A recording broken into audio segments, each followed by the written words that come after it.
పేద అమ్మాయి వర్సెస్ ధనిక స్నేహితురాలు పార్ట్ 5.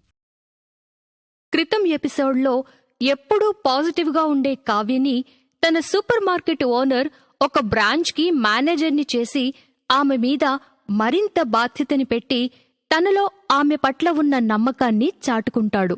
మరోవైపు బెంగళూరులో చక్కటి ఉద్యోగం చేసుకుంటున్న శ్రావ్య ప్రమాదానికి గురై ఆస్పత్రి పాలైన కబురు రావటం, ఆ తర్వాత ఏం జరిగిందో ఈ ఎపిసోడ్లో చూద్దాం.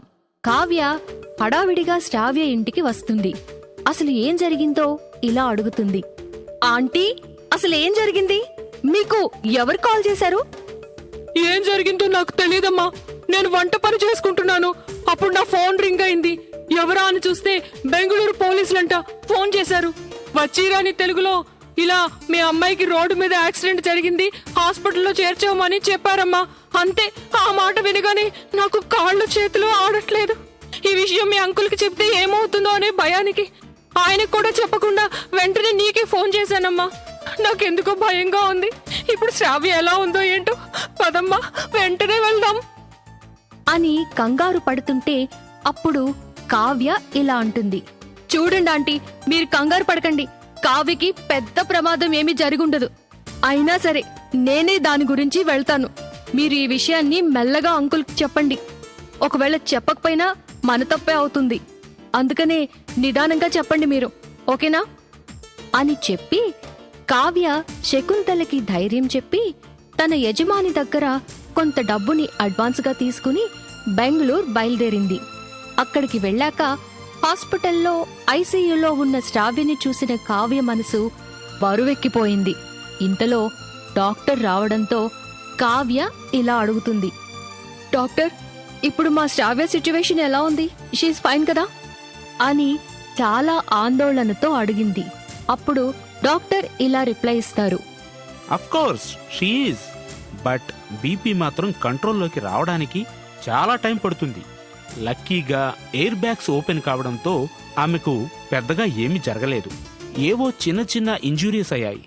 స్టిచెస్ వేశాం. కానీ ఏదో విషయానికి ఆమె ఇప్పుడు ఈ అన్కాన్షియస్ స్టేజ్లో కూడా ఆమె ఏదో విషయానికి భయపడుతుందనుకుంటా. మేబీ యాక్సిడెంట్ ని ఫేస్ చేసింది కదా, అదేనేమో.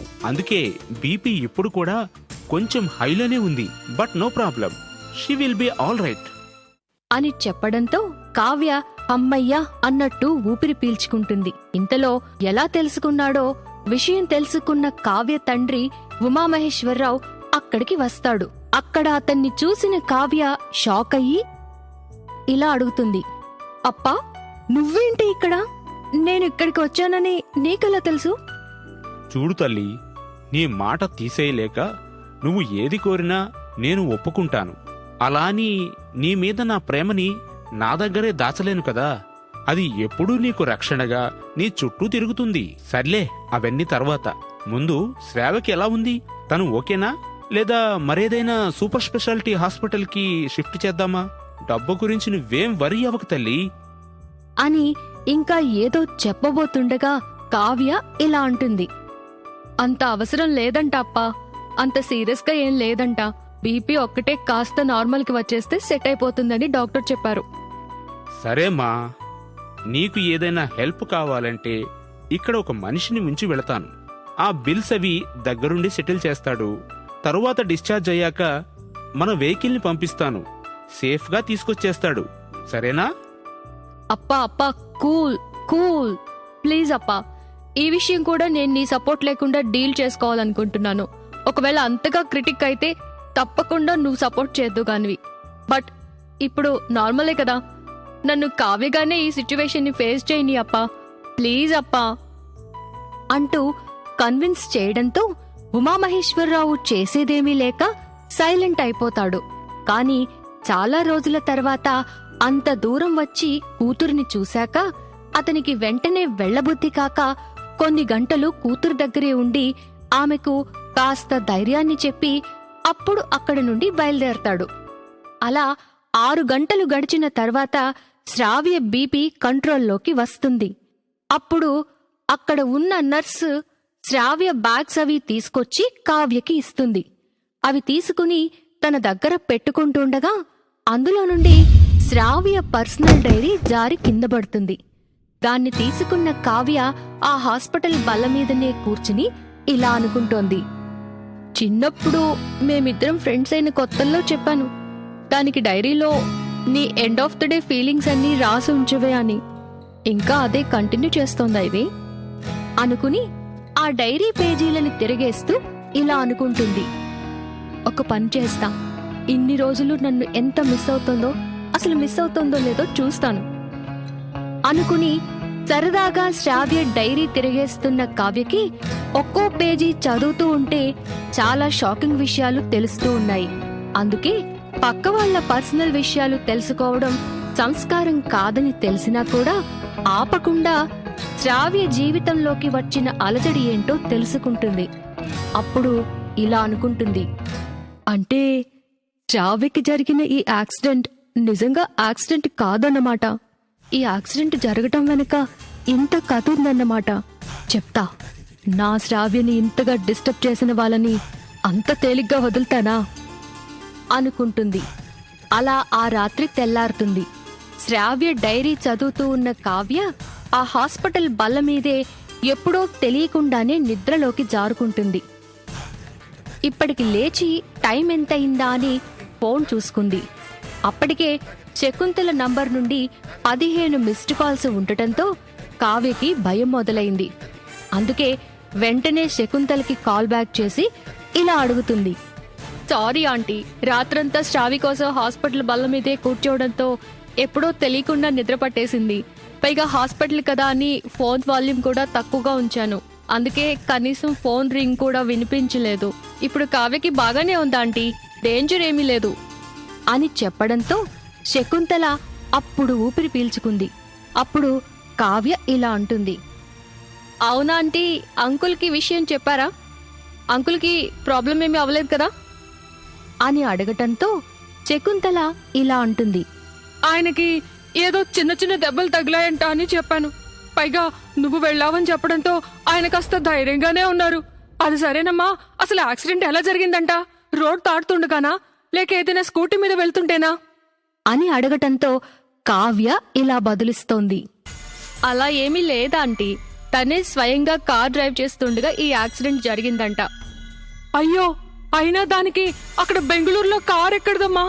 ఒకసారి దాని దగ్గర ఉన్నప్పుడు నాకు ఫోన్ చేయమ్మా, ఇంకెప్పుడు ఆ కార్ల జోలికి పోవద్దని చెబుతానమ్మా అని చెప్పడంతో ఒక్కసారిగా కావ్య బుర్రలో మెరుపు వేగంతో ఒక సందేహం పుట్టింది. తనలో తాను ఇలా అనుకుంటుంది, అవును కదా, అసలు దీనికి ఈ బెంగళూరులో కార్ ఎక్కడిది?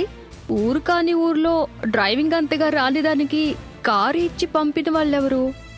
డైరీలో శ్రావ్య రాసుకున్న విషయాలు చదివిన తర్వాత చించేసిన పేజీలను చూసిన కావ్య ఇలా అనుకుంటుంది, ఏంటిది, పాపం దీని లైఫ్లో ఇలా జరుగుతోంది. అది ఎప్పుడూ అంటుంటుంది, బాద్లకు నా అడ్రస్ మర్చిపోవాలి అంటే ఈ జన్మంతా పడుతుందే అని.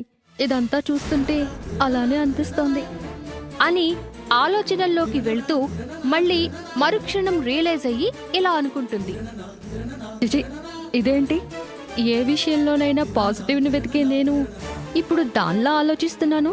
నో, లుక్లు గిక్కులు పక్కన పెడితే అసలు నా శ్రావ్యకి ఈ పరిస్థితి తెచ్చిన వాళ్ళని ఎవరిని వదలను అనుకుని ఒక 2 రోజుల పాటు శ్రావ్య దగ్గరే ఉండి తను కోలుకున్నాక హాస్పిటల్ బెడ్ మీద ఉన్న ఆమెతో ఇలా అంటుంది కావ్య, శ్రావి ఎలా ఉంది ఇప్పుడు అనేసరికి కావ్య చాలా దీనస్వరంతో, ఏదో లేవే, బ్రతికేశాను అన్న మాటకి కావ్యకి చాలా బాధనిపించి ఆమెకు తగిలిన దెబ్బలు ప్రాణాపాయం కాకపోయినా తన స్నేహితురాలు ఆ స్థితిని కూడా ద్వేషిస్తోంది అంటే ఆమె మనసులో ఉన్న కష్టం ఏమిటో తీర్చాలన్న బలమైన సంకల్పం కలిగింది కావ్యకి. అందుకే ఇలా బదిలిస్తుంది, సర్లేవే, అన్నీ సర్దుకుంటాయి, ముందు చక్కగా కోలుకో, ఇంటి దగ్గర అమ్మా నాన్న వెయిట్ చేస్తుంటారు. అవును, అమ్మా నాన్నతో మాట్లాడతావా? కాల్ చేయనా? వద్దులేవే, ఇప్పుడు నేనేమని మాట్లాడాలి? ఎలాగో ఇక్కడ నుండి వెళితే వాళ్ళ దగ్గరికేగా వెళ్ళాలి, ఇంకెక్కడికి పోలేనుగా అని మరో మాట అనేసరికి శ్రావ్య మనసు లోతుల్లో కలిగిన విరక్తి ఎంత బలంగా ఉందో అర్థమైంది కావ్యకి. అప్పుడు ఆమె తన మనసులో ఇలా అనుకుంటోంది, అసలు దీన్ని ఇంతగా డిస్టర్బ్ అయ్యేలా టార్చర్ పెట్టిన ఆ టీం లీడ్ ఎవరో దాని సంగతి చూడాలి అనుకుంది. ఆ తరువాత రోజుకి వాళ్ళిద్దరికీ ఒక రూమ్ ఇచ్చారు. ఇద్దరూ కలిసి ఆ రూంలో ఉంటూ శ్రావ్యకి ట్రీట్మెంట్ చేయిస్తోంది కావ్య.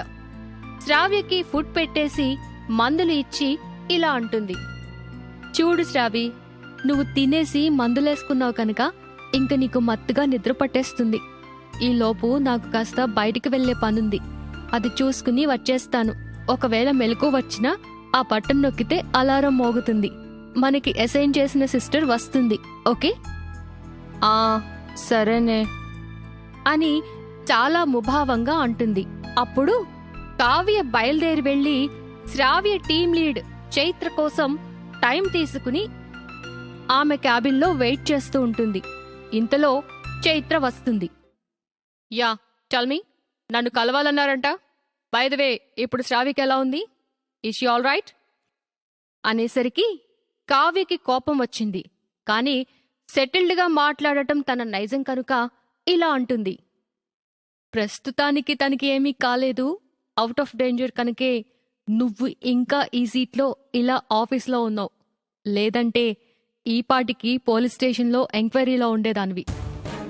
అనేసరికి అప్పటి వరకు నటించిన ధైర్యం మొత్తం పోయింది. తడబడుతున్న గొంతుతో ఇలా అంటోంది చైత్ర, ఎంక్వైరీనా? నేనెందుకు వెళ్ళాలి? నాకేం తెలుసని? నీకేం తెలియకుండానే డ్రైవింగ్ సరిగా రాని మా శ్రావ్యని మీ కార్ వేసుకుని వెళ్ళిందా? అనేసరికి చైత్ర షాక్ అవుతుంది. ఏంటి, శ్రావ్యకి డ్రైవింగ్ రాదా? మరి నాతో పర్ఫెక్ట్గా వచ్చని చెప్పింది. అలాగే చెబుతుంది, ఎందుకంటే నువ్వు దాన్ని పెడుతున్న సైకలాజికల్ టార్చర్ నుండి తప్పించుకోవడానికి యాక్సిడెంట్లా కనిపించే ఈ సూసైడ్ చేసుకోవాలని అనుకుంది కనుక అని చెప్పేసరికి చైత్ర గుండెల్లో పిడుగులు పడ్డాయి. ఆమె తడబడుతున్న మాటతో ఇలా అంటుంది, ఏంటి, శ్రావ్య నా కార్తో సూసైడ్ చేసుకోవాలనుకుందా? ఎందుకు? అదేంటి ఎందుకు అని చెప్పాల్సింది నువ్వే. లేదంటే నువ్వు మా శ్రావ్యని భయపెట్టినట్టు నేను నీ జాబ్ పోయేలా చేస్తానని భయపెట్టను. డైరెక్ట్గా మరో 1 అవర్లో మీ సీఈఓతో నిన్ను కూర్చోబెట్టి మాట్లాడతాను. అందుకే అసలు నువ్వు ఏం చేశావో చెప్పు అని అడగటంతో ఆమె కొన్నాళ్ల క్రితం జరిగిన విషయాలు, తనకి తెలిసిన విషయాలు ఇలా చెప్పడం మొదలుపెట్టింది. శ్రావ్య ఫేక్ సర్టిఫికేట్స్తో జాబ్ సంపాదించిందని తెలిసిన చైత్ర కావాలని ఆమెను టార్గెట్ చేస్తూ ఆ విషయాన్ని మేనేజ్మెంట్కి చెబుతానని బ్లాక్మెయిల్ చేస్తూ శ్రావ్య చేత గొడ్డులా పని చేయించుకుంటుంది. అయినా కూడా శ్రావ్య తన చేతిలో ఉన్న ఆ ఉద్యోగాన్ని నిలబెట్టుకోవడానికి చాలా కష్టపడుతుంది. అందుకే ఒకరోజు రాత్రి తన డైరీలో తన మనసులో ఉన్న బాధను ఇలా అనుకుంటూ రాసుకుంటుంది. కావ్య, నువ్వు చెప్పిందే నిజమే. ఉద్యోగం కోసం నేను ఒక్క అడ్డదారి తొక్కడంతో నా జీవితం మొత్తం అస్తవ్యస్తం అయిపోయింది. అప్పుడు జాబ్ లేకపోవడం భరించలేక అలా చేశాను. కానీ విషయం కనిపెట్టిన నువ్వు నన్ను బాగా ట్రైన్ చేసి గైడ్ చేసావు. అందుకే చాలా కాలం నేను ప్రెషర్ అనే విషయం తెలియకుండా మేనేజ్ చేశాను. కానీ ఈ కొత్త రాక్షసి చైత్ర వచ్చి విషయం కనిపెట్టేసింది. అప్పటి నుండి నన్ను బ్లాక్మెయిల్ చేస్తూ మానసికంగా చాలా టార్చర్ పెడుతోంది. ఇవన్నీ నీతో చెప్పుకుని ఏడవాలని ఉంది. కానీ నువ్వే అంటావు కదా, నేను నెగటివ్గా ఆలోచించడం వల్లే నా చుట్టూ అన్ని నెగటివ్గా తయారవుతూ ఉంటాయని. బహుశా ఇది కూడా అలాంటిదేనేమో. ఐఎమ్ సారీ కావ్య అని రాసుకుని కళ్ళనీళ్లు పెట్టుకుంటుంది. కానీ ఆ డైరీ క్లోజ్ చేసే ముందు ఇలా అనుకుంటుంది శ్రావ్య, అమ్మో, నా బాధ అంతా ఇలా డైరీలో రాసేశాను. ఇది ఎప్పుడైనా కావ్య చూడొచ్చు కదా. దానికి నా జీవితం మీద అంత హక్కు, ఫ్రీడమ్ ఉన్నాయి కనుక అది చూసిందంటే దానికి ఏవైనా ప్రాబ్లమ్స్ వస్తాయో ఏమో, లేదా అది బాధపడుతుందేమో. అందుకే నా బాధ ఈ డైరీలో ఉండకూడదు. అసలే ఈ చైత్ర చెప్పిన పని మీద వెళ్తున్నాను. అక్కడ ఏం జరిగినా కావ్యకి మాత్రం తెలియకూడదు అనుకుని ఆ పూట తన బాధని రాసుకున్న ఆ పేజీని చింపేసింది. అలా తన స్నేహితురాలి దగ్గర విషయం దాచాలనుకుని చాలా విషయాలు, చాలా పరిస్థితుల్ని డైరీలో రాయటం మానేసింది. కొన్నింటిని రాసి చింపేసింది శ్రావ్య. అలా తనకి తెలిసింది మొత్తం చైత్ర చెప్పింది. అప్పుడు కావ్య ఇలా అడుగుతుంది, ఇదంతా సరే, నా శ్రావ్య డైరీలో చెరిగిన పేజీలు చూసినప్పుడే నేను ఊహించాను అది నా దగ్గర చాలా విషయాలు దాచాలనుకుందని. కానీ నాకు కావాల్సింది అది కాదు.